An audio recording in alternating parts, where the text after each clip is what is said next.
don't have a cure or a vaccine yet for this pandemic. And so it means we have to rely on the measures that the World Health Organization has given to all of us. And if we don't stick to those, it will not help us, because now we're going to be moving to level 4. Level 4 means the lockdown is still there, but there will be a few things that will change.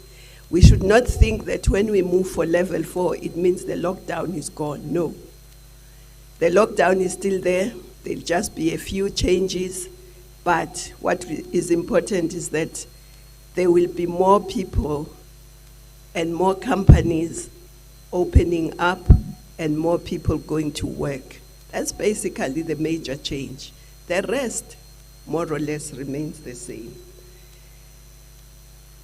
And of course, we are taking all these measures to try and make sure that the curve of infection, the speed of the spread of infection is not high, so that the curve does not overwhelm our health services. Because if many people get infected at the same time, there'll be more people who will need hospitals at the same time, and there'll be even more people who will need hospitals and ICU beds at the same time.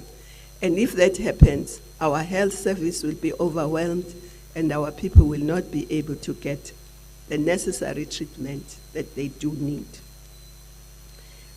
And we must bear in mind also that in this epidemic, nobody can say, I'll keep myself healthy.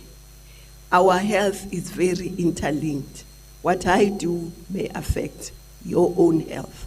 What you do, you may affect other people's health. So this epidemic is showing us how our lives are so interlinked. And that's why the president and the cabinet and the country has taken these aggressive interventions, so that we don't get to a point where our health services are overwhelmed by the numbers that are infected and by the numbers that need hospitalization.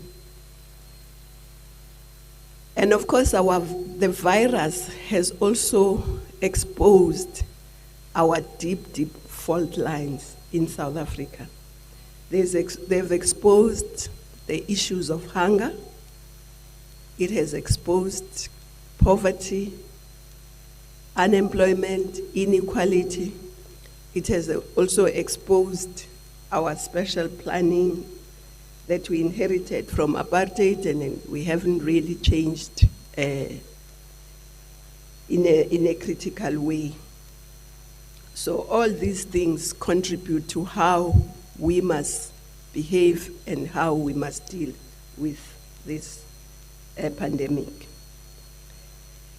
And let me also say up front that if we move down to level 4, which we will do by Friday, and we do not stick to the conditions, to the restrictions, to the public health conditions, and the virus starts speeding up in terms of more people getting infected faster, the government will have no option but to move very swiftly back to level 5. So it doesn't mean that if we move to level 4, if we stick to all the things that need to be done, all of us collectively, then we may be able to hold on level 4 and eventually get to level 3. But if we don't, whether it's individuals, collectives, companies, because if companies also don't stick to what they are supposed to do, and the infection in a company, the company might close. And if the numbers go up, we go back to level 5. If the numbers remain stable, we may remain to level 5, and if they start showing a decline, we may go to level 3. So it's all in our hands, South Africans, depends on what we do, whether we stick to what we are supposed to do or not. So we must make that choice ourselves.